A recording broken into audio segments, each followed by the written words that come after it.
ሰላም ጤና ይስጥልን ክቡራትና ክቡራን የአዲስ ምንጭ ቤተሰቦች እንዴት ውላችኋል? በያላችሁበት የከበረ ሰላምታችን ይድረሳችሁ። ይህ በመምህር ታዬ ቦጋለ የተዘጋጀ በአዲስ ምንጭ ሚዲያ ላይ በየዕለቱ የሚቀርብ መራር እውነቶች በተጨባጭ እውነት የሚገለጡበት እቅጭ ቅጯን የተሰኘ መርሃ ግብር ነው። ማክሰኞ ሰኔ 2 ቀን 2018 ዓ.ም በአዲስ ምንጭ ሚዲያ ብቻ የማስተላልፈውን ፕሮግራም አሁን ጀምራለሁ። ለአዲስ ምንጭ ሚዲያ ቤተሰቦችና ይህንን ቪዲዮ ለምታዩ ሁሉ ሰላም ይሁን። ዛሬ በተለያዩ ርዕሰ ጉዳዮች ላይ እያንዳንዳቸው የተነጣጠሉ አንዳንድ ቦታ ላይ ደግሞ ሊገናኙ ኦቨርላፕ ሊያደርጉ የሚችሉ ርዕሶችን በማንሳት በእነዚህ ላይ ትንታኔ እየሰጠው እሄዳለሁ። የመጀመሪያው የካይሮ አስመራ ጸረ ኢትዮጵያ ጥምረት ወይም ደግሞ ግንኙነት ምን ይመስላል የሚለውን ለማየት የኤርትራ የውጭ ጉዳይ ሚኒስትር የኤርትራ ፕሬዚደንት የሆኑት ኢሳያስ አፈወርቂ በቀጥታ ለ3 ቀናት ኦፊሴላዊ ስራ ጉብኝት ወደ ካይሮ ሄደዋል። እንግዲህ ስራ የሚለውን ኮታንኮት ውስጥ ያስቀመጥኩበት መሰረታዊ ምክንያት ኢሳያስ አንድም ጊዜ ለኢንቨስትመንት፣ ለኮንስትራክሽን፣ ለቱሪዝም፣ ለኢኮኖሚያዊ እድገት እና በአጠቃላይ እድገት ተኮር ለሆኑ ነገሮች ለትምህርታዊ የልምድ ልውውጥ፣ ጤናን ስለማሳደግ ወዘተርፈ የሚያስበው ነገር የለም። ጫካ ውስጥ የመታው ጋኔን ለዘመናት እንዳስቀጠለው ይሄ ሰው መሄደው ያው የታወቀ ነው። የሀገሩን ህዝብ ለማሳደግ አይደለም።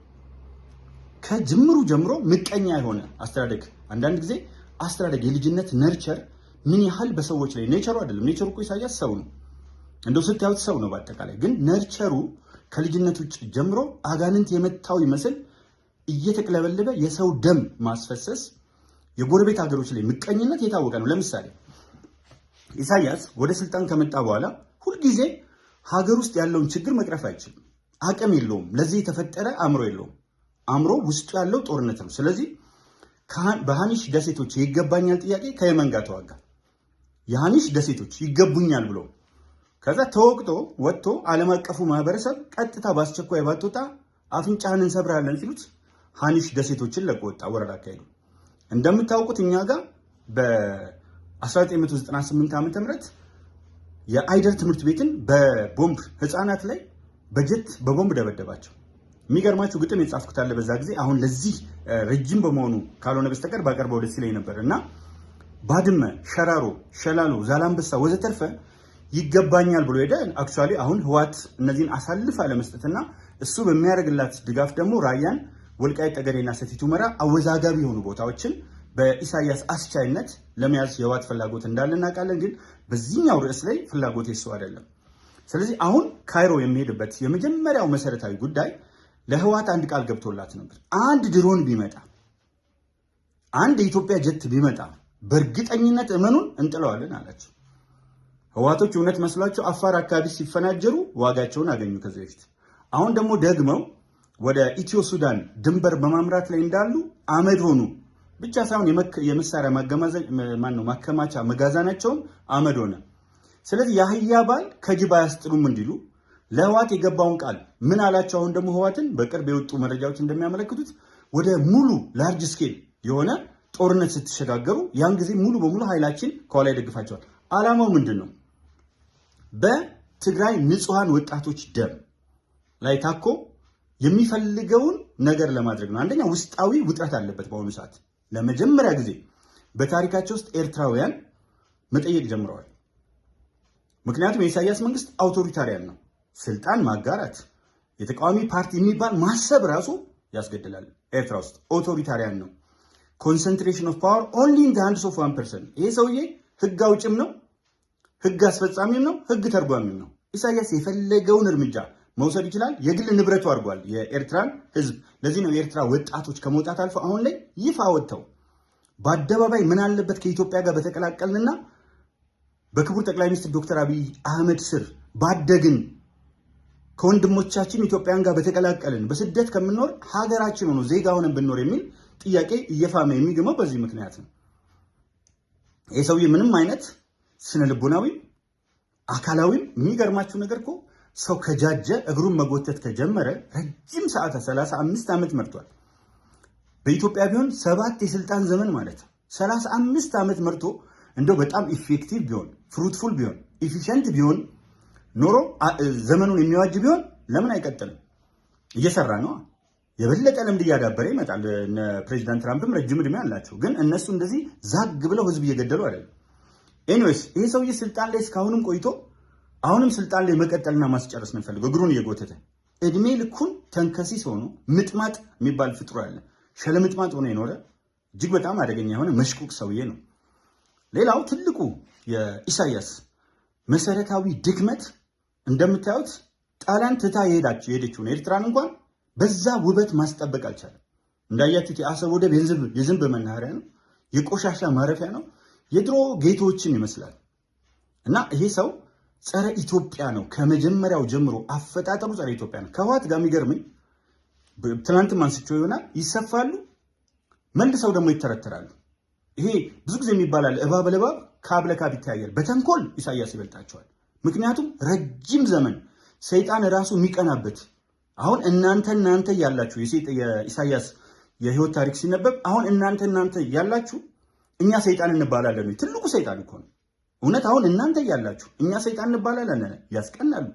ሰይጣንን የሚያስቀና ስራ የሚሰሩ ሰዎች ናቸው። እና ይሄ ሰው ለ3 ቀናት ሄዷል ካይሮ። 3 ቀን ሙሉ የሚቆይበት መሰረታዊ ምክንያት ምንድን ነው ቢባል እንግዲህ አስቡት፣ እንዴት ብናደርግ እንደምን ብናደርግ ያለውን የዘመናት የካበተ የተንኮል ልምድ፣ የሸር ልምድ፣ የሸፍጥ ልምድ፣ የደባ ልምድ በመጠቀም እንዴት አድርገን ህወሓት የትግራይ ልጆችን ልንማገድ እንችላለን ነው።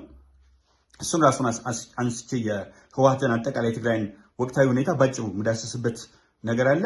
ስለዚህ ይህንን በደንብ አድርጋችሁ እንድትመለከቱልኝ ፈልጋለሁ። ሌላው ከዚሁ ጋር ተያይዞ የሚመጣው የጽምዶ ኃይሎች ፍላጎት ምንድን ነው? አሁን ጽምዶ ውስጥ የገቡ እያንዳንዱ ፍላጎት አላቸው። የጽምዶ ኃይሎች የግብፅ ግልጽ ነው። የህዳሴውን ግድብ የሃይድሮ ኤሌክትሪክ ፓወር ካጠናቀቀን በኋላ በፊት የነበራትን የዘመናት ታሪካዊ ጠላትነት የበለጠ አሳድገዋለች። ለግብጾች ግን ግልጽ መልእክት ሊተላለፍላቸው ይገባል። ግልጽ መልእክት፣ መዋጋት ካስፈለገ ከግብፅ ጋር በምንም ተአምር ጦር መሳሪያ መማዘዝ አያስፈልግም። ጦርነት ነው፣ ህልውና ነው። ህልውናችንን ሊያጠፉ ነው የሚሄዱት። ስለዚህ አስፈላጊ ሆኖ ከተገኘ እንዳያመርቱ ሌታል የሆነ መርዝ መጨመር ይቻላል። ሌታል የሆነ ዝም ብሎ በውሃ በቀላሉ ቦራጅም ቢሆን የማይሸረሸር ግን ሌታል የሆነ ገዳይ የሆነ መርዝ መጨመር ይቻላል። አንደኛው። ሁለተኛ ትሪቡታሪ አሉ። ገባር አባይ ዝም ብሎ አይደለም። ትሪቡታሪዎቹን ሙሉ በሙሉ እንዲህ አንገቱን መቁረጥ እንችላለን። ትሪቡታሪዎችን በተለያየ መንገድ ወደ መስኖ በመዋል ዳይቨርት በማድረግ ያለውን የኃይል ክምችት መቀነስ እንችላለን። ማለት ጉዳዩ የህልውና ከሆነ፣ ጉዳዩ ጦርነት ከሆነ፣ ጉዳዩ ህዝብን የማጥፋት ከሆነ፣ ሀገርን የማተራመስ ከሆነ ያው ነው። እዛም ቤት እሳት አለ የሚለውን ነገር በደንብ ግብጾች በዚህ አጋጣሚ እርግጠኛ ነኝ ሊያስቡበት የሚገባ ጉዳይ ነው። እኛ እኮ ዊን ዊን እርታ ልርታ፣ አንተም ማሸንፍ እኔም ላሸንፍ። አለበለዚያ ወደ ጦርነት መሄድ ግን ዜሮ ሰም ጌም ነው። እንደውም በእኛ በኩል ዜሮ አይደለም፣ ዜሮ ሰም ጌም አይደለም። ለእኛ የዜሮ ድምር ውጤት አይደለም።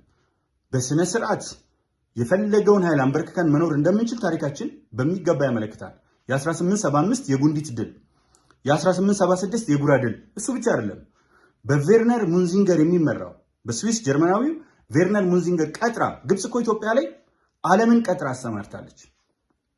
ዓለምን ቀጥራ አሰማርታለች። መጀመሪያ ላይ ግን ስዊስ ጀርመናዊ ቬርነር ሙንዚንገርን ቀጥራ በቀጥታ በአፋር አቋርጠው ሸዋ ሊደርሱ ሲሉ የአፋር ጀግኖች፣ አሁን ላይ የምድር ድሮኖች እየተባሉ የሚጠሩት አፋሮች አውሳ ላይ ድባቅ አባቱን መተውታል።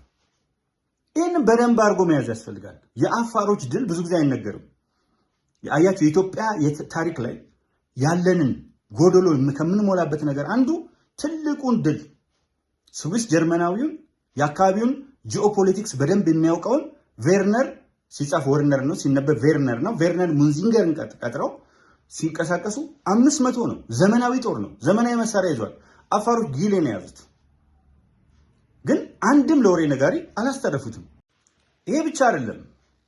የግብፅ ጦር ጉንዲት ላይ መጥቶ አፈር ካስበላ ነው ወዲህ በዓለም ላይ አጫጭር ጦርነቶች አሉ። ለምሳሌ ዩናይትድ ኪንግደም ከቡሩንዲና ሩዋንዳ ከሆነች ትንሽ ሀገር ጋር ተዋግተው በአጭር ሰዓት ጨርሰዋል።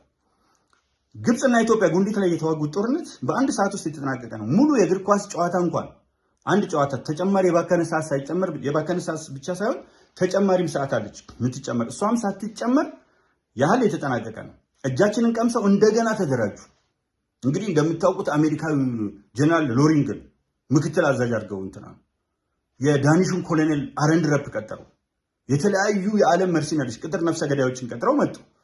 አፈር ነው ያበላቸው ኢትዮጵያን። 3 ቀን ተዋጋ ከማርች 6 እስከ ማርች 9 1876 ዓ.ም።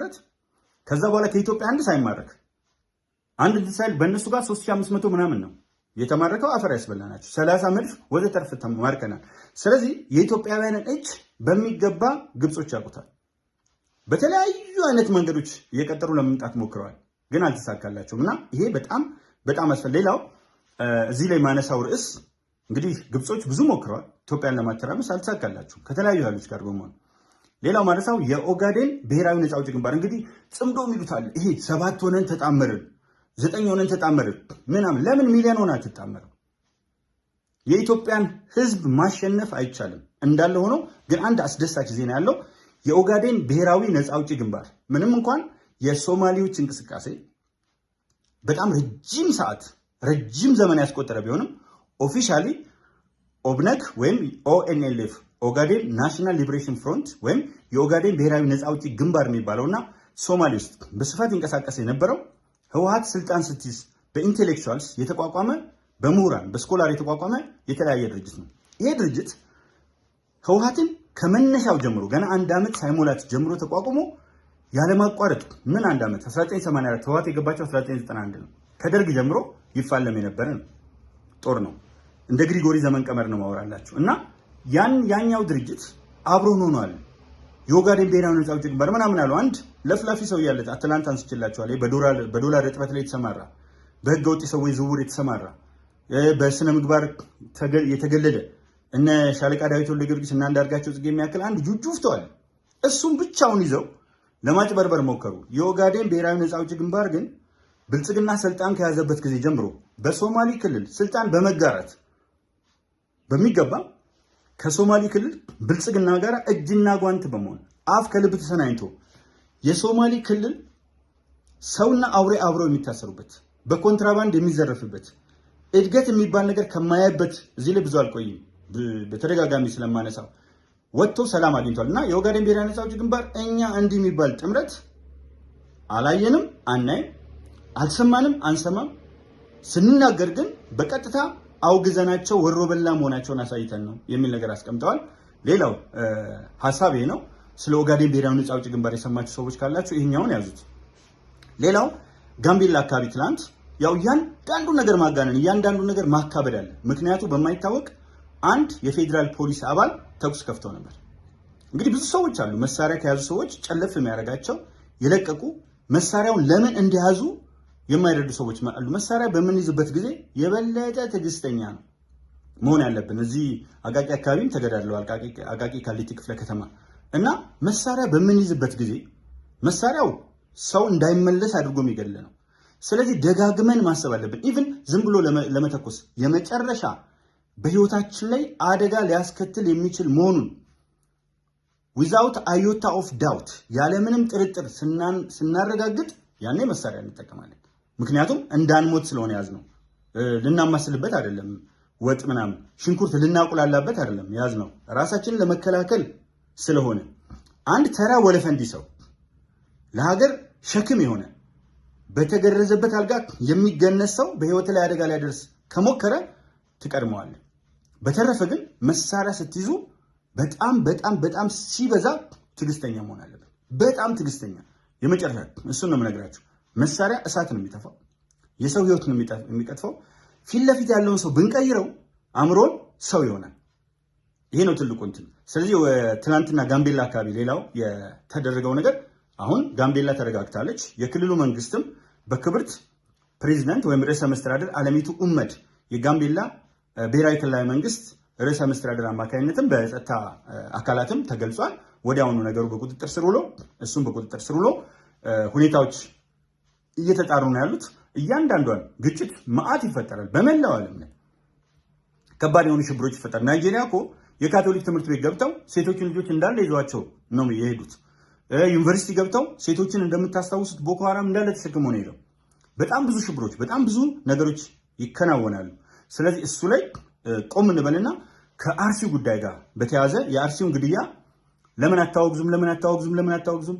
እኔ በጣም የሚገርመኝ ነገር እየደጋገሙ አርሲ ፍትህ ለአርሲ ይላሉ። ጥሩ ጥያቄውን ማንሳቸታችሁ ጥሩ ነው። ግን የሚገርመኝ እንደው መቼ ነው ከደብል ስታንዳርድ ነፃ የምትሆኑት? መቼ ነው? እንደው ፍትህ ለአርሲ ብላችሁ የጮኻችሁትን ያህል ፍትህ ለመካነ ሰላም ሙስሊሞች ብላችሁ ጮኻችኋል። መጮህ አለበት። አዎ አርሲ ወገኖቻችን ፍትህ ማግኘት አለባቸው። የሁላችንም ጥያቄ ነው። በጋራ የምናወግዘው ነው። ፈጽሞ አረመናዊ ድርጊት ነው። ስለሱ ማብራሪያ እሰጣለሁ። ነገር ግን የመካነ ሰላም ሙስሊሞች ሲገደሉ፣ አማራ ክልል ሰዎች ተንበርክከው ሲረሸኑ፣ አመራሮች፣ ተማሪዎች ሲረሸኑ፣ መምህራን፣ የጤና ባለሙያዎች፣ የተለያየ የህብረተሰብ ክፍል ሲረሸን፣ እጅግ አሰቃቂ የሆኑ ድርጊቶች ሲፈጸሙ አያችሁ፣ ደብል ስታንዳርድ የሚባለውን ነገር። ወደ አርሲ ልመለስ። አርሲ ብዙ አይነት ነገሮች አሉ የምናያቸው። አንደኛ የሰብአዊ መብት ኮሚሽን ውሳኔ ነው። ማነው ፕሮፖዛል ነው የሚያቀርበው፣ ውሳኔ የሚሰጠው መንግስት ነው። በደንብ ሁኔታውን ያጠንቷል። እና አንድ ሙስሊም እንደዚህ ብለን ባንገልጽ ደስ ግን የኦርቶዶክስ ክርስቲያኖች ናቸው የምትሉት አንድ ሙስሊም ተገለዋል። ከዚህ በፊት ሙስሊሞች ተገለዋል። አርሲ ውስጥ 2 ክርስቲያኖች ተገለዋል። የአንድ ሰው ህይወት መጥፋት የለበትም። የጸጥታ አካላት ሚሊሻዎች ተገለዋል። ባልተጠናከሩበት ሁኔታ ላይ ድንገት መጥቶ መንግስት ቀድመን እንዳነሳን በየቦታው ሰዎችን ማሰራጨት አይችልም። ፕላስ መጀመሪያ ማውገዝ የሚገባችሁ የአርሲ ፍትህ ምናምን ብላችሁ ወደ መንግስት ጣታችሁን ከመቀሰራችሁ በፊት ተራ ጥላቻችሁን ከማንጸባረቃችሁ በፊት የትም ሀገር ላይ የትኛውም ህዝብ የትኛውም ልሂቅ ነኝ የሚል ሰው መጀመሪያ የሚያወግዘው ድርጊቱን የፈጸሙ ናቸው። ድርጊቱን የፈጸመው ደግሞ የፋንዶ ህወሓት የኦሮሞ ሊበሬሽን አርሚ ብሎ ራሱ የሚጠራው ኦላ የነሱ ጥምረት ገላለሁ ብሎ ገለዋል።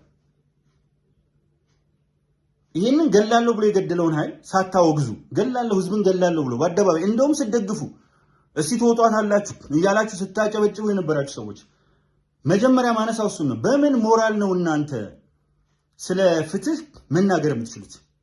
እሱን አነሳዋለሁ። እዚሁ ጋር ላይ አያይዤ ላንሳው እና እዛው ጋር መለሳለሁ። አሜሪካ ውስጥ 3ኛ ደረጃ የተባለው አሸባሪ ተብሎ የተቀመጠው የ3ኛ ደረጃ አሸባሪ አባል ነው ተብሎ ሰለሞን ቦጋለ ተባረዋል። ሰለሞን ቦጋለ ምንም ይሁን ምን ትተን ማለት ነው። ይሄ ቡድን ግን በይፋ አሸባሪ ብሎ ደረጃው ተስተካካይ እንዳይገኝለት ሆኖ አሸባሪ መሆኑን ግን ሲቪክ ተቋማትን ገላለሁ፣ ምርጫ ቦርድን፣ ህዝብን ገላለሁ፣ ሲቪሎች በይፋ ምርጫ የምትወጡ ከሆነ ገላለሁ ብሎ ማረጋገጫ ሰጥቶናል። ምን መድከም ያስፈልጋል? ይሄ ቡድን አሸባሪ መሆኑን እኔ በህዝብ ተወካዮች ምክር ቤት በኢትዮጵያ ፌዴራላዊ ዲሞክራሲያዊ ሪፐብሊክ የህዝብ ተወካዮች ምክር ቤት በሚቋቋመው አሁን ምርጫውን ተከትሎ መጀመሪያ መሰራት ካለባቸው ስራዎች አንዱ አቅጣጫ እየሰጠው አይደለም። እንደ አንድ ዜጋ ግን ይመለከተኛል። ሸኔ ኦላ አሸባሪ ተብሎ ፋንዶ አሸባሪ ማይባልበት ምንም ምክንያት የለም። ድብን ያለ አሸባሪ ምርጫ ብትመዘገቡ ገላለሁ፣ ምርጫ ብትመርጡ ገላለሁ፣ ትምህርት ቤት ብትወጡ ገላለሁ፣ ህዝብን አንበርክኬ ገድዬ አባቴ ምኒልክ ቤተ መንግስት ገባለሁ። እያንዳንዱ ንግግሩ የሽብር ተግባር ነው። ለምንድን ነው የማይወገዘው? ትልቁ ጥያቄ ነው። አዎ ፋንዶ ከተወገዘ በኋላ አሸባሪ መሆኑ ልክ እንደ ኦላ ከተለየ በኋላ ህወሓትም አሸባሪ ነው። አሸባሪ ብቻ ሳይሆን ህገወጥ ድርጅት ነው። ህወሓት የሚባል ፓርቲ የኢትዮጵያ መንግስት አያውቅም። ከፍተኛው የመንግስት ስልጣን አካል የህዝብ ተወካዮች ምክር ቤትም ሆነ በሱ ላይ ተመስርቶ የተቋቋመው በህገ መንግስቱ ተመስርቶ የተቋቋመው ምርጫ ቦርድ አያውቀው። ስለዚህ 3 አሸባሪዎች አሉ። እነዚህ ቡድኖች አሸባሪ ናቸው፣ ጥርጥር የለውም። ተላላኪ ናቸው፣ ጸረ ኢትዮጵያ ጥምረት ናቸው፣ ጥርጥር የለውም። የዓላማ አንድነትና ውህደት የላቸውም። የሚያገናኛቸው ነገር የላካቸው አካል ብቻ ነው፣ ጥርጥር የለውም። ይሄው ላኪዎቻቸው ደግሞ አሁን የካይሮ አስመራ ጥምረት ብለው እዛ ጋር ተቀምጠዋል። ስለዚህ ከዚህ አኳያ ይሄንን ቡድን በሚገባ መፈተሽ ያስፈልጋል። እነዚህም ቡድኖች ጽምዶ የሚባለውን እና እዛው ጋር መከላከያ ሰራዊታችን የመከላከያ ሰራዊታችን ፊልድ ማርሻል ብርሃኑ ጁላ በመከላከያ ተመራቂዎች አሉ። በዛ ንግግር ላይ የሞተ የቆሰለ የኮሰመነ ቆሞ ቀር የሆነ ጣረ ሞት ላይ ያለ በተለይ ያሰመሩበት ጣረ ሞት ላይ ያለ በቃ ሲቃ ላይ ያለ ጣረ ሞት ላይ ያለ ቡድን አለ፣ ባንድ አለ፣ አስወግዱት ነው ያሉት። የመጀመሪያው ትኩረታችን ብዙ ጊዜ ሀገሮችን የሚጥላቸው የውጭው ችግር አይደለም፣ የውስጥ ነው። የውስጥ ውሻ በቀደደው ጅብ ይገባል። ስለዚህ ውሾቹን በሚገባ ጥግ ማስያዝና ስርዓት ማስያዝ፣ ጣረሞታቸውን እስትንፋሳቸውን ማቋረጥ አስፈላጊ ነው። ጣረሞት ላይ ነው ያሉት። ብዙ ሰዎች ሲሰቃዩ በሽተኛ ሆኖ ማይድኑ ከሆነ ጋንግሪኖቹ፣ እነዚህ ጋንግሪኖች ጋንግሪን ሲወጣ አውራጣት ላይ ከወጣ አውራጣት ከተቆረጠ ሙሉ አካል ይደናል። አውራጣት ካልተቆረጠ ግን ወደ ሌሎቹ ጣቶች ወደ እግር ይገባል። ዝም ከተባለ ወደ ጉልበት ከፍ ይላል፣ ይቆረጣል። አንዳንድ አይታችሁ እንደሆነ ዝም ከተባለ እስከ ላይ ይወጣና መላውን ሰውነት ያበላሻል።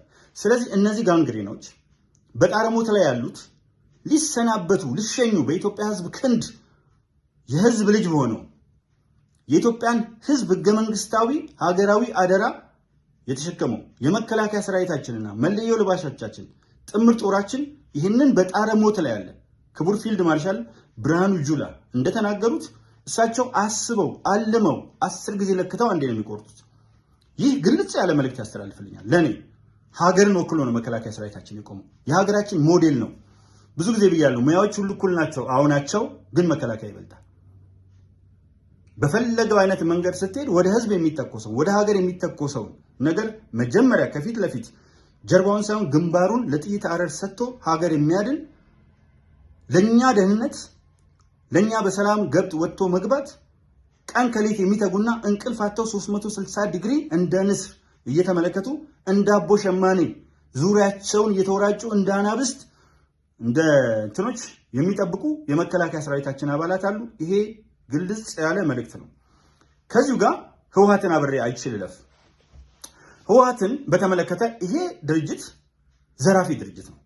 ባንክ የሚዘርፍ በታሪኩ ውስጥ አህያ የዘረፉትን የባንክ ገንዘብ ውሃ ወስዶት መልሶ ወዳሉበት ቦታ ስላመጣላቸው ደሳለኝ የሚባል አህያ ለአህያ በስራው ነው ኢትዮጵያ ውስጥ አህያ የምናውቀው። ለትራንስፖርት ለተለያዩ አገልግሎቶች ይውላል። ብዙ ጊዜ ስንሳደብ አህያ ነው የምንለው። ምንም እንኳን አይኑ ሩቅ ባይል፣ ምንም እንኳን ጆሮ ሩቅ ባይሰማም ለሰው ልጆች ግን የአህያን ያህል ኢትዮጵያ ውስጥ አገልግሎት የሰጠ እንስሳ የለም። የምንሳደበውም በአህያ ነው። ግን ለአህያ 50 አለቃ አሉት፣ ማዕረግ ሰጡት። አህያ ለአህያ ማዕረግ ቢሰጥ አይገርመኝም። ማዕረግ ሰጥተው ሐውልት አቆሙለት። ለምን? በሌብነት በቃ ሌባ የሰረቁትን ይዞላቸው ስለመጣ። ባንክ ነው የዘረፉት፣ የህዝብ ንብረት ነው የዘረፉት። የህዝብ ንብረት ዘርፈ ባንክ ዘርፈ አይደለም የምትታገለው። ዘራፊ ሌባ ቡድን ነው። በ66 77 በተለይ በ77 ድርቅ 67 ደደቢት ነው የተቋቋመው። በ77 ድርቅ ላይ ይሄ ቡድን ለሱዳን ይሸጥ እንደነበር ለምንድነው ለእርዳታ የመጣውን ለሰብአዊ ድጋፍ የመጣውን የትግራይን ገንዘብ ለትግራይ ድጋፍ የመጣውን ነገር እየወሰደ እየሸጠ የሚኖር ድርጅት ነው። እና አብርሃም ያየህ እነ ብርሃኑ ማን ነው በሁለት መጀመሪያ ላይ እጅ ሰጥተው ወደ መንግስት በደርግ ጊዜ ተቀላቅለው የነበሩ እነሱ ካጋለጡት ጊዜ ጀምሮ የተለያዩ ውስጡ ያሉ አካላት እያጋለጡ የሚወጡት ሁለት አይነት ኃይሎች አሉ ህወሓት ውስጥ። አንደኛው ቡድን ህወሓት የማይታረም ሌባ፣ ባንዳ፣ ገንጣይ ሲቋቋም ለ6 ወር የትግራይ ሪፐብሊክ ብሎ ነው የተነሳው። ዓላማው ሻዕቢያን የኤርትራን መገንጠል ለማሳካት ነው። ትናንት እንዳልኩት የፈጠረው ሻዕቢያ ነው። የተፈጠረው በውጭ ኃይሎች ነው። አስተሳሰቡ ውጫዊ ነው። ለዚህ ነው ለትግራይ ልጆች ደም የማይጨነቀው። ይህንን ማየት ካቃተን አሉ ብዙ የትግራይ አክቲቪስቶች አሁን እየተናገሩ ነው። እስቲ ቆይ ሰው ወደ 1 ሚሊዮን ገደማ ህይወቱን አጥቶ አካሉ ጎሎ በዊልቸር ላይ ተቀምጦ በክራንች ተቀምጦ እነዛ የትግራይ እናቶች በዛ አንጀት በሚበላ የእናት አንጀት መሬት ለመሬት እየሆኑ እንትን ያነሱ ሲለምኑ ቪዲዮ አለኝ። አጋጣሚ ብዙዎቻችሁ ጭንቅላት ውስጥ አለ። ማንም ሰው ያላየው ያለ አይመስለኝም። ሶሻል ሚዲያ የሚጠቀም እንደዛ እየሆኑ ሲለምኑ የሚጨክኑ አንደኛ አፈሳ አልጀመርንም ይላሉ። አይደለም አልጀመርንም፣ በትንሹ 50 ሺህ ብር ሽሎ ተመልከቱ። እየተጓተተም ይሁን እየተንፋቀቀም ይሁን ሽሎ ጦርነት ላይ በተለያየ መንገድ መሰለፍ የሚችል ሰው ካልወጣ የሚጠብቀው እስር አንደኛ ደረጃ እርከን እስር አለ። በጣም ደግሞ ከጠነከረ እስር አለ። የገንዘብ ቅጣት አለ። መርሲነሪስ ቅጥር ነፍሰ ገዳዮች አድርገው ወደ ሱዳን አልቡራንን እንዲደግፉ ከሱዳን መንግስትና ከግብጽ መንግስት ከአልቡራን ገንዘብ ለማግኘት የትግራይ ልጆችን አይደለም እዚህ በፊትም 10 ሺህ ልከው ነበር። ኤርትራውያን ዘሴም ናቸው። በነገራችን ላይ የአንድ ሳንቲም ሁለት ገጽታዎች ናቸው። ቱ ሳይድስ ኦፍ ኤ ኮይን ናቸው። ሻዕቢያና ህወሓት ከነ አፈጣጠራቸው፣ ከነ አነጋገራቸው፣ ከነ እብሪታቸው አንደኛ አውቶሪታሪያን ናቸው። ስልጣን በፍጹም አያጋሩም። በታሪክ ውስጥ አይተናል። ኢሳያስን ማየት ትችላላችሁ። ሁለተኛው ቶታሊታሪያን ናቸው። እንዴት ታስብ ነበር ብለው በኮንሳይንስ የሚገሉ ናቸው። ቢዮንድ ኮንትሮሊንግ basic needs like food, clothing and shelter, they attempt to control the conscience or mind of individual. እንዲህ ስታስብ ነበር ከሳቅ ይገለዋል። ኢሳያስ ፈገግ ካልክበት ይገላል። በማያስቀው ነገር እንደው ደብሮ ንግግሩ እንትን ካልክ የለም። ስለዚህ እንዲህ አይነት በጣም አምባገነን የሆነ እንደገና ተመልከቱ፣ ሱዳን ሄደህ ታዋጋለህ። ህፃናትን ሱዳን ውስጥ አስገብተህ ከወንድሞቻቸው ጋር ታዋጋለህ። የፕሪቶሪያ ስምምነት ደም ገና ሳይደርቅ አጥንታቸው ሳይጠግ ዊልቸር ላይ የተቀመጡ ሰዎች የተወሰነ ከዊልቸሩ ጋር ሳይለማመዱ አትሊስት የትግራይ ህዝብ አያርፍም። ከጀመራችሁ ጀምሮ ትግል ብላችሁ 80 ሺህ ወጣት ተሰዋ። አሁን ተሰዋ። አይደር ትምህርት ቤት ጨፈጭ። አሁን እውነት የአይደር ትምህርት ቤት ህፃናትን እነዛን ጭፍጨፋዎች ያንን የዛችን ደም በደም የሆነች ትንሹ ወንድሟ ሊያነሳት እየሞከረ የሚቃትትበትን ቪዲዮ ያየ ሰው ጽምዶ ብሎ ከሻቢያ ጋር 76% ሴቶች የደፈሩብን እነሱ ናቸው። የቀረውን እንደውም እነማን ላይ እንደተባለ አውቃለሁ። የቀድሞ የአማራ ፋኖ ነው እነሱ ናቸው የደፈሩ። መከላከያውማ አብሮን ነበረ እናውቀዋለን እስከማለት ድረስ እየተካሄደበትን አሁን መልሶ አክሱም ላይ ጠቅላላ ሽሬ ላይ ብዙ የነገሩ ልጆች አሉ። የትግራይ ልጆች ከሻቢያ ጋር ህወሓት እውነት የመጨረሻ የክህደት ጫፍ ሰይጣንም ቢሆን ሰይጣን እንደዚህ ያደርገው አይተናዋላ። ሰይጣንም የሚያደርገውን ነገር እኮ አይተናል። እርግጥ ሁሉ ጊዜ በሰይጣን ማሳበብ የለም። አንተ ከፍተ ጭንቅላትን ካረከ ነው እንጂ እሱ አንዴ ቀበሪቾ አንዴ ምንድነው ጤና አዳም ምናምን እያለ ነው የሚሸውደው። ይሄን ያህል በድሮ ጭንቅላት ያለው ሰይጣን እኔ እንደውም በድሮ ጭንቅላት ያለ ይመስለኛል። ይሄ ውስብስብ የሆነ ሰው ብሬን በጣም በርካታ ነገሮች እያደረገ ሰው እንዴት ወደሚቀጥለው ርዕስ ከማለፌ በፊት እንዴት ሰው ከሻዕቢያ ጋር ይጣመዳል? ከዚሁ ጋር ተያይዞ ለትግራይ አንድ የሆነ ብርሃን እየታየ ነው። ስምረት የሚባል ፓርቲ በነ ክቡር ጌታቸው ረዳ ተቋቁሟል።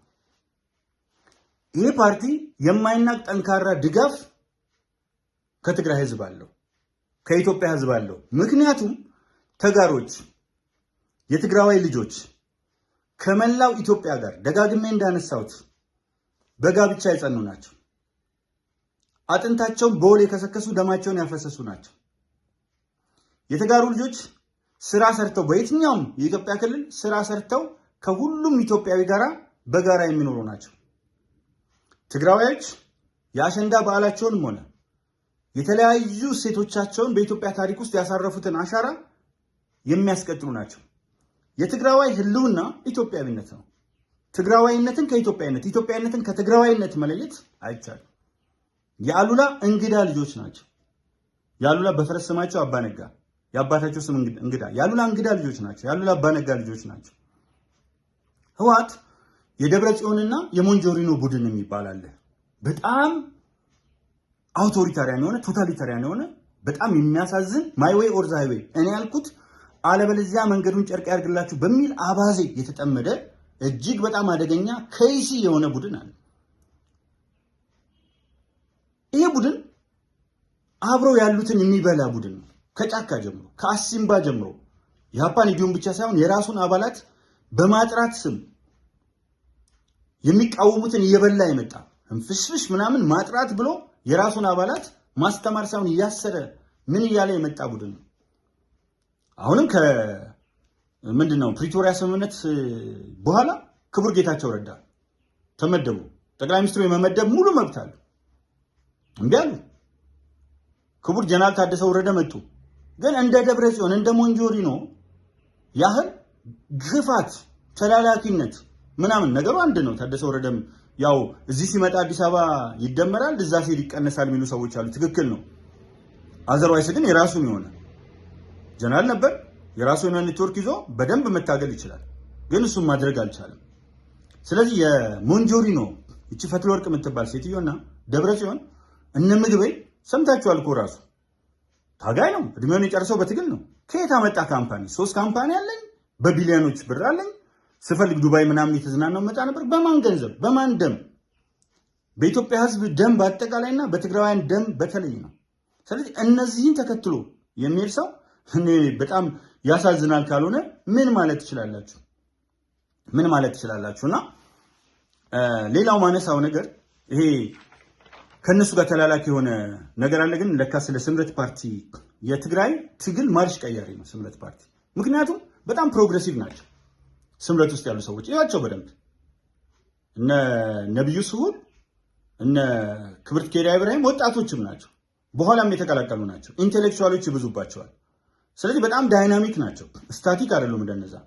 በጣም ፕሮግሬሲቭ ናቸው እንደነዛ። አርካይክ አይደሉም።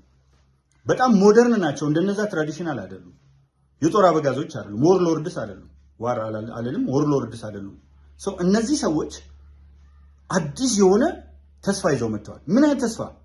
በኢትዮጵያ ውስጥ ትልቁ ተስፋ ኢንተግሬት የሚያደርገን ነው። የሚያለያየን ሞልቷል እኮ ቅጥረኛ፣ ባንዳ፣ ክፉ ሰው እንዴት አንድ ቀን መልካም ነገር አይናገርም ስለ ሀገሩ?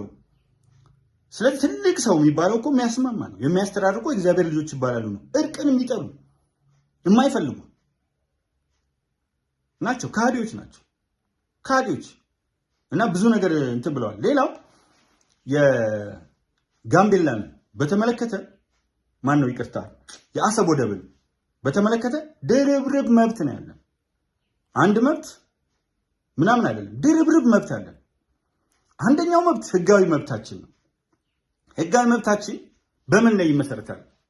ኢትዮጵያ ከህግ አንጻር ከመጣን በተደጋጋሚ ሐሳብ አንስቼዋለሁ። ድንገት በአስተያየት ላይ የምትፈልጉት ከሆነ በዝርዝር ላስቀምጠው እችላለሁ።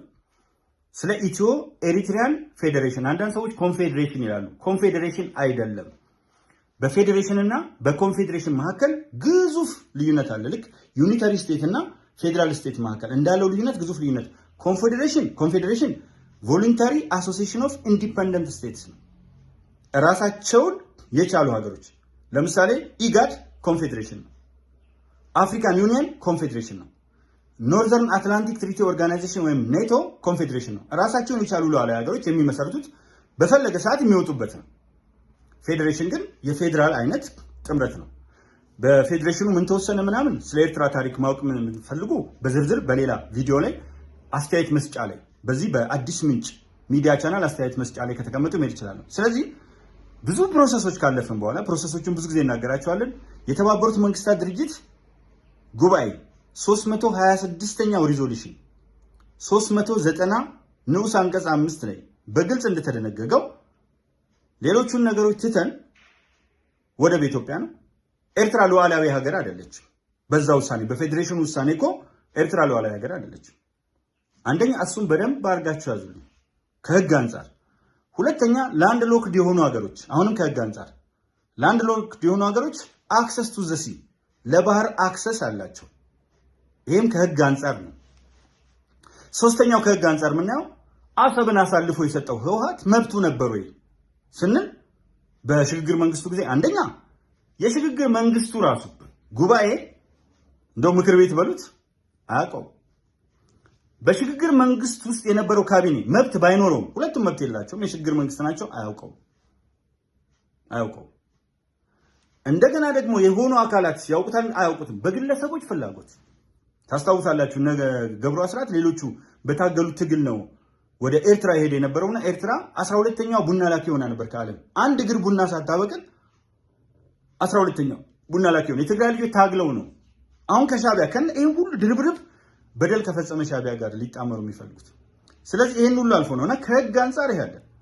ከጂኦግራፊ አንጻር ካርታውን ማየት እንዴት አድርገው ከላይ እንዴት አድርገው እንደዚች አድርገው እንደ ቋንጣ የሆነች እንደዚች እንደ መስመር አድርገው በ70 እና በ60 ኪሎ ሜትር ርቀት እንዴት አድርገው እንደቆለፉብን በእቅድ ጅቡቲና ኤርትራ እንዴት አድርገው እንዳያያዟት በእያንዳንዱ ሰው ጭንቅላት ላይ የተጻፈ ነው። ከጂኦግራፊም አንጻር ይኛ ከታሪክ አንጻር ብናይ ኤርትራ የምትባል ሀገር ነበረች ወይ? ራሳቸው እኮ ናቸው ራሳቸው የኤርትራ ፖለቲከኞች የሚባሉት ምኒልክን ያኮረፍ ነው ኢትዮጵያን ያኮረፍ ነው ለጣሊያን አሳልፈው ስለሰጡን ነው አሉ። የኢትዮጵያ አካል ካልሆነች ለጣሊያን አሳልፈው ሰጡን ብለ በምን ስሌት ነው የምትጠይቀው? አያችሁ እዛው ጠልፎ ሲጥላቸው። ሲጀመር ኤርትራ የምትባል መንግስት በታሪክ ውስጥ ታውቃ አታውቅም። ከግሪጎሪ ዘመን ቀመር 1991 እንደ ኢትዮጵያ አቆጣጠር 1983 በፊት አትታወቅም። ማንም ከማንም ጋር በየትኛውም አይነት ቻናል መሟገት እንችላለን። አትታወቅም። ከአክሱም ዘመነ መንግስት ጀምሮ ከኢትዮጵያ ጋር ረጃጅም የሆኑ የኢንቴግሬሽን ታሪክ አላት። ሌሎቹ የኢትዮጵያ ክልሎች እንደሆኑት ንጉሱ ደካማ ሲሆን የተወሰኑ ቦታዎችን ይቆጣጠራል። ጠንካራ ሲሆን ሰፊ ቦታዎችን ይዛል። የኤርትራ አጠቃላይ ታሪካዊ ጉዞ። ስለዚህ በታሪክ አሳየዋችሁ፣ በጂኦግራፊ ወይም በድንበር አከላለል በካርታ አሳየዋችሁ፣ በህግ ደግሞ 3 ነጥቦችን አሳየው። ስለዚህ በ5 የተለያዩ ነገሮች በህግ ላይ 3 በጂኦግራፊ እንደገና እንትን በስነ ልቡናዊ ትስስር ዩኒየኒስት ፓርቲ የሚባለው እኮ ነው ከ50% በላይ ነበረው ኤርትራ ውስጥ ዩኒየኒስት ፓርቲ ከኢትዮጵያ ጋር ካልተዋርኩ የሚለው። ስለዚህ እነዚህን ሁሉ ደምራችሁ ስታዩ የኤርትራ ፍላጎት ብዙ ኤርትራውያን አሉ ታፍነው ፈርተው ለቤተሰቦቻቸው ጭምር ፈርተው፣ ምክንያቱም የታዳጊ ሀገር ፖለቲካ እንደሱ አይነት የማይመለከተው የቤተሰብ አካል ጭምር ፈርተው የሚያደርጉት ነገር አለ። ቀጣዩ ክፍል የማደርገው ይሄ ፋንዶ የሚባለው ቡድን በአማራ ክልል ያለው በጣም ነው የሚገርመኝ። እኔ ጠዋት ላይ አንድ ዘፈናቸውን የሰማው ነበር። ዛሬ ጠዋት ሰኔ 2 ቀን 2018 ዓ.ም ማክሰኞ ዛሬ ጠዋት አንድ ሀገር የለሰው ሀገር የለሰው አልሰጥም አለ ምናምን ነገር ምን አለ ጀግናው ምን አለ ሀገር የለሰው ምናምን ምን አለ ጎበዝ ምን አለ ሀገር የለሰው አልሰጥም አለ። አሁን እናንተ በደመ ነፍስ ነው የምትዘፍኑት ወት የምትዘፍኑትን ነገር ታውቃላችሁ። ምን አለ ጎበዝ ምን አለ ጀግናው ምን አለ ሀገር የለሰው አልሰጥም አለ። እናንተ ሀገራችሁን ለሰው ለመስጠት አይደል የምታገሉት? ስምምነቱ እኮ ወልቃይት ጠገዴን ሰቲት ሁመራና ራያን ለህዋት መስጠት፣ ሸራሮን ዛላምበሳን ጾረናንና አካባቢውን ለኤርትራ መስጠት እኮ ነው ስምምነቱ። ሀገሬን ለሰው አልሰጥም ማለት ከማን ጋር ተጻምደ ነው? ሀገሬን ለሰው አልሰጥ ከኤርትራ ጋር ተጣምደ ኤርትራ ሄደ እየታከምክ የኢሳያስን ጥፍር እግሩ መካከል ያለውን ኩክኒ ምንድነው የሚባለው? ዝኩኒ ነው ምን ብቻ ዝኩኒ ቅርታ ምግብ ነው ለካ። እና እሱን እንትን የላስክ ሀገሬን ለሰው አልሰጥም ማለት ትላለህ።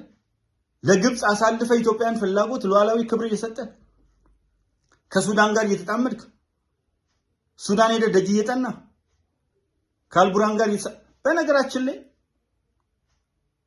እናንተ የእናንተ እንትን ልበልና ሾህን በሾህ የሚለውን ነገር አነሳለሁ እና እሱ ማጠቃላይ አደርገዋለሁ።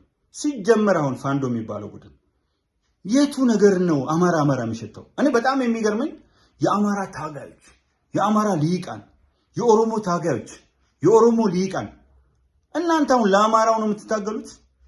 ትግል ከጀመራችሁ በኋላ ለአማራው ለውጥ አመጣችሁለት?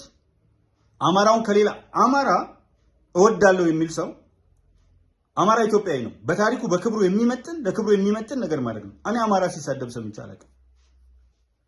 ማህበረሰቡን በደንብ አውቀዋለሁ። በደንብ ተሳዳቢ አይደለም።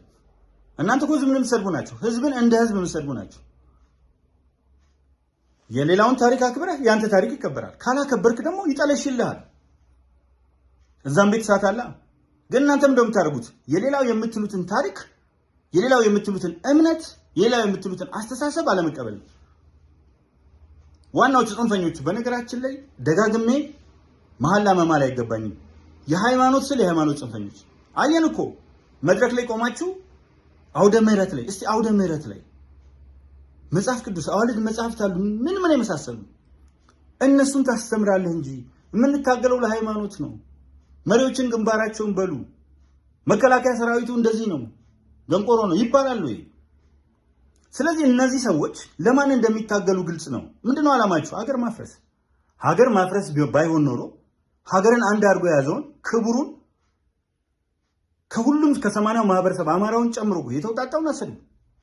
በተመሳሳይ ህወሓት በተመሳሳይ ሸኔ ምንም አይነት ልዩነት የላቸው። ግን ያሳዘነኝ ምን አለ ጀግና ምን አለ ጎበዝ ምን አለ ሀገር የለሰው አልሰጥም አለ። እናንተ አሁን ይሄ ሞራል አላችሁ?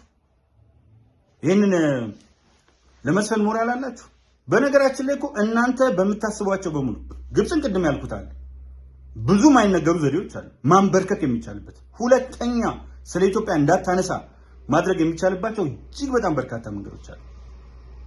በጣም በርካታ መንገድ ከተፈለገ እኮ ብዙ ሳይንሳዊ መንገዶች አሉ። ብዙ ሀገሮች አሉ ከኛ ጋር የሚሰሩ። እነሱ ከተለያዩ ሀገሮች ጋር እንደሚሰሩ ሁሉ እኛም ከተለያዩ ሀገሮች ጋር እንደው አንዳንዴ የታሪክ አስተማሪ ዘባረቀ እንዳትሉኝ እንጂ ውሃ ማተነን የሚቻል ይሆን እንዴ? በከፍተኛ ሙቀት በማድረግ በብዙ አይነት መንገድ መጉዳት ይቻላል። ባጭሩ በብዙ አይነት መንገድ ኦኬ። እሱን ላቁምና የአህያ ባል ከጅብ አያስጥልም እንዳለ ሆኖ ለኤርትራ እኮ የአፋር የቀይ ባህር አፋሮች አሉ። በሚገባ ማዘጋጀት ይቻላል።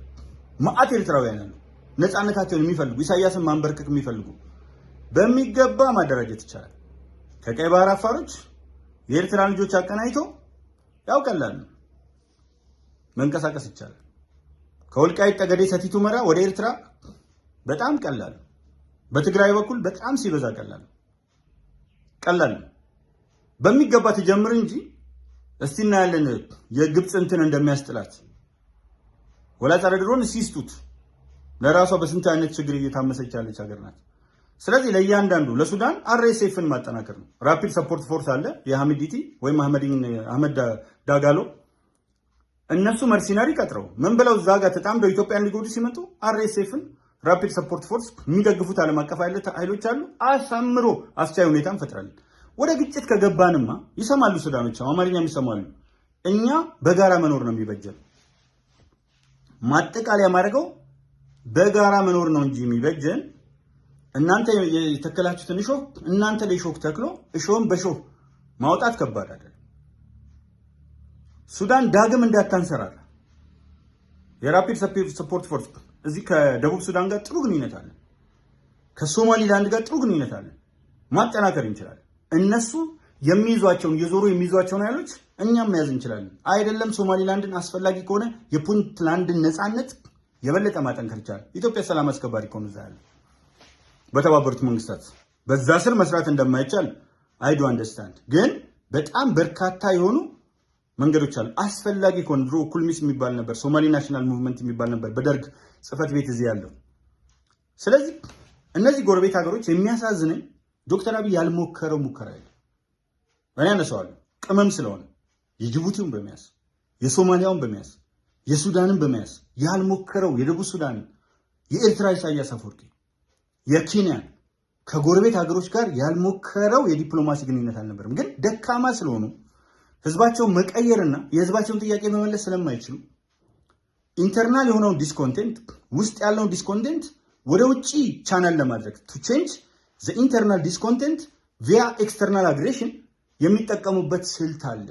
የደካማ መንግስታት መገለጫ ነው። የኢትዮጵያ መገለጫ እኮ ይታወቃል። ስለ ኮንስትራክሽን፣ ስለ ማይኒንግ፣ ስለ ቱሪዝም፣ ስለ ግብርና፣ ስለተለያዩ ኢንፎርሜሽን ኮሚኒኬሽን ቴክኖሎጂ፣ ስለ ብዙ ዘርፎች ማውራት ይችላል። ኢትዮጵያ ስራ ላይ ናት። ግን የራሷ ልጆች በሚያሳዝን ሁኔታ አብረን እንመካከር፣ አብረን እንኑር፣ የአርሲው እንግዲህ አብረን እናውግዝ። በጋራ ማውገዝ ብቻ አይደለም፣ መንግስት እስከ መጨረሻው ጫፍ ሄዶ እርምጃ ጀምሯል፣ ይወስዳል። የፖሊስ አዛዡ ታስረዋል። እንደምሰማው በጣም የተረጋገጠ ቬሪፋይድ የሆነ መረጃ ባይኖርም የጸጥታና ደህንነት ቢሮ ኃላፊው ተሰውረዋል። እውነተኛ ከሆነ ጽህፈት ቤት ኃላፊ እነዚህኞቹ እርምጃዎችና ቀጣይ እርምጃዎች በዛ አካባቢ ሰፊ ሰራዊት ዲፕሎይ በማድረግ የሚደረጉ ነገሮችና ሸኔ የሚባለውን ኦላ የኦሮሞ ሊበሬሽን አርሚ ከማን ነው ነፃ የሚያወጣው? ከማን ነው ነፃ የሚያወጣው? ትልቁ ጥያቄ ይሄ በደንብ መመለስ ያለበት ጥያቄ ነው። እንደውም እዚህ ማጠቃለያ ብዬ ካሰብኩት በኋላ እስቲ ሌላ ማጠቃለያ ልጨምር። ቆይ የኦሮሞ ሊበሬሽን አርሚ ኦሮሞን ከምንድን ነው ነፃ የሚያወጣው? ከነማን ነው ነፃ የሚያወጣው? መጀመሪያ ከኦሮሞዎቹ ልነሳ።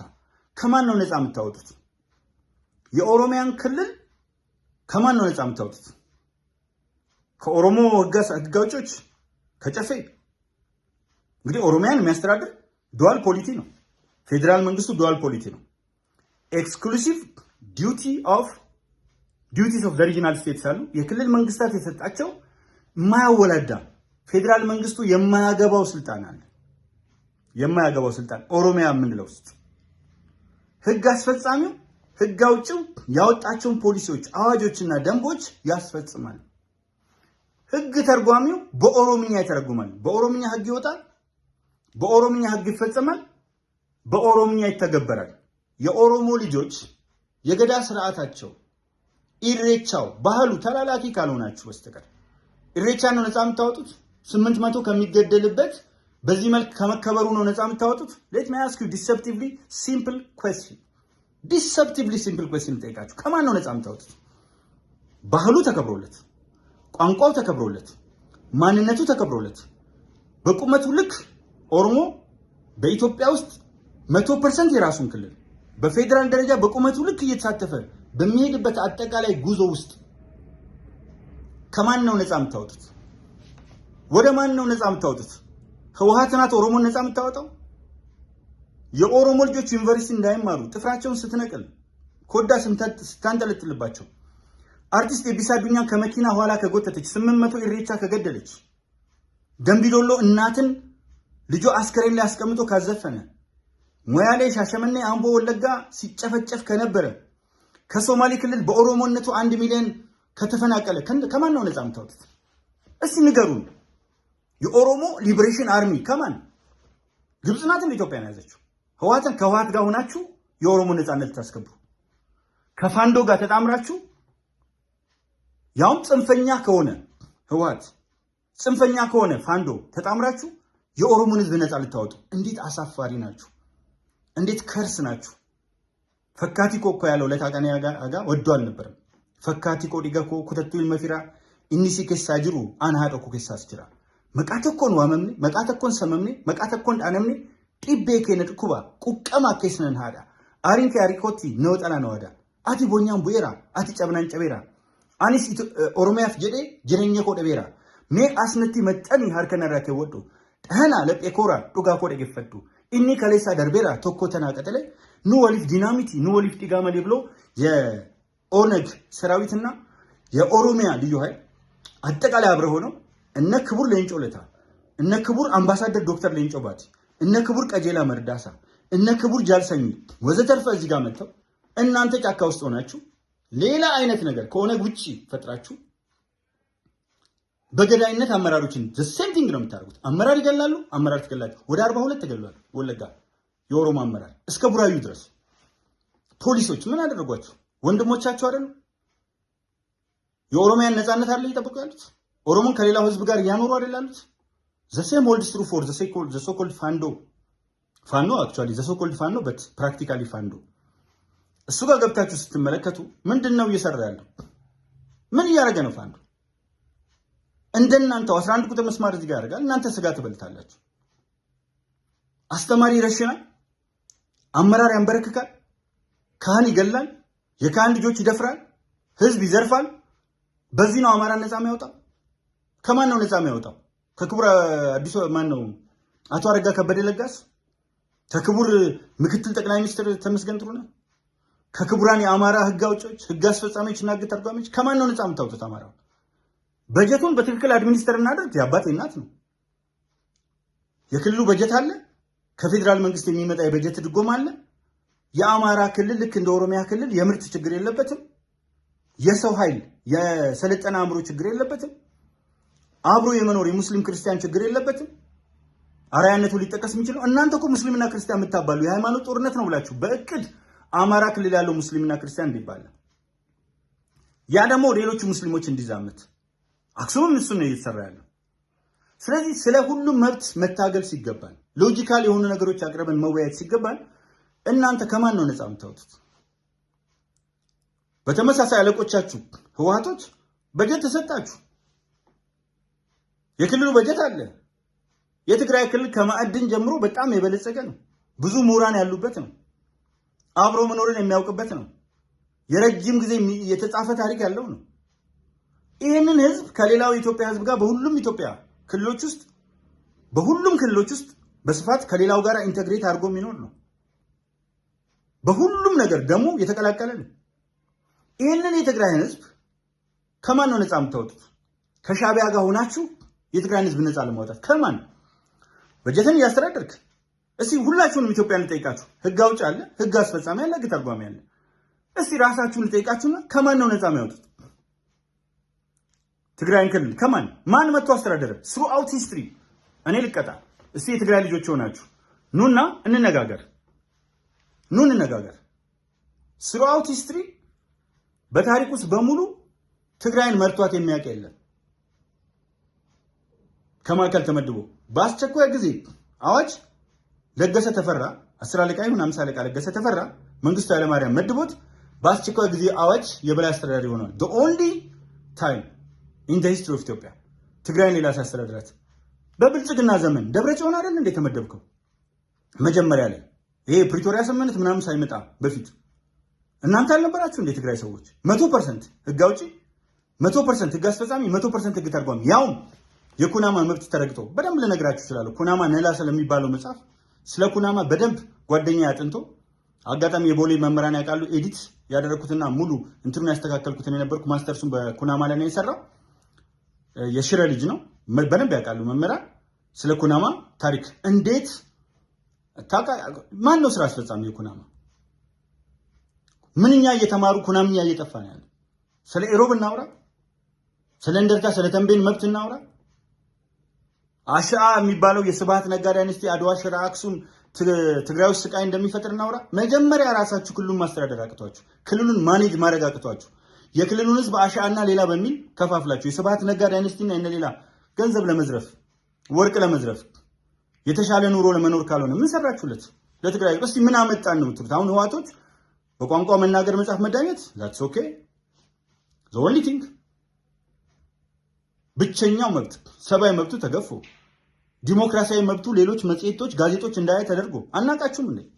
አናቃችሁም? ከደርግ የምትለዩት በቋንቋ ብቻ ማንነት ተከበረልህ ብሎ በማንነቱ ከሌሎች ጋር እንዲጣላ ከሌላ ኢትዮጵያን ህዝብ ጋር እንዳይኖር ራሱን ሀገረ ትግራይ የትግራይ መከላከያ ሰራዊት የትግራይ ሰራዊት ምናምን እያላችሁ ኢትዮጵያዊነቱን ለመሸርሸር ከመሞከር ማይሸርሸር አለት የሆነ እንቁ የሆነ ኢትዮጵያዊነቱን የትግራዋይን ለመሸርሸር ከመስራት ውጭ ምንድነው? ስለዚህ ማጠቃለያ የመጨረሻ ማጠቃለያ ማድረገው ሶስቱም ቡድን ራስህን ነፃ ለማውጣት ነው የምትታገለው at the expense of the public።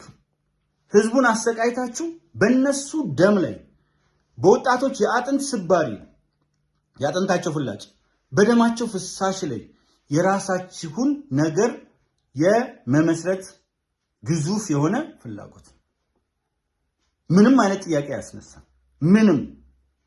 ስለዚህ በአጠቃላይ ይሄንን ነው የምለው። ፈጣሪ ኢትዮጵያን በሙላት አትረፍፎ ይባርክ። ልብ ለልብ ተገናኝተን በብሔራዊ ውይይት ወይም ናሽናል ዳያሎግ ወደ ብሔራዊ እርቅ የሚያስተዳድሩ የእግዚአብሔር ልጆች ናቸውና እዛው ሳለ ወደ ብሔራዊ መግባባት ናሽናል ኮንሰንሰስ እንድንሄድ እግዚአብሔር ይርዳን። ፈጣሪ ኢትዮጵያን አብዝቶ አብዝቶ አብዝቶ አትረፍፎ ይባርክ። ከስሜት ተላቀን በስሌት ከመሰለኝና ደሳለኝ የመንጋ ፍርድ ተላቀን እንደ ሰው ብቻችንን ቆመን እንድናስብ እግዚአብሔር ይርዳን። ታየ ቦጋላ ረጋ፣ ኢልመደስ ወዳኔ፣ ውብሸት ታየና የአዲስ ምንጭ ሚዲያ ቤተሰቦች እንዲሁም የቪዲዮ ለምታዩ ሁሉ በድጋሚ አመሰግናለሁ። በተለይ የምትሰጧቸውን አስተያየቶች እያየው ነው። አብዛኛው የተከበረ ነው። የስዳደግ ልጅ አስተዳደግ የበደለው እንደሚሳደብ ይጠብቃል። ያለውን ነው የሚያበረክተው። እኛ ያለንን ዕውቀት ያለንን ጥበብ ለሀገር እናበረክታለን። እነሱ ደግሞ ያደጉበትን ከምሽቱ 7 ሰዓት ከሚገቡ ወላጆቻቸው የተማሩትን ያንጸባርቃሉ። ዛት ጨርሻለሁ። ተባረኩ።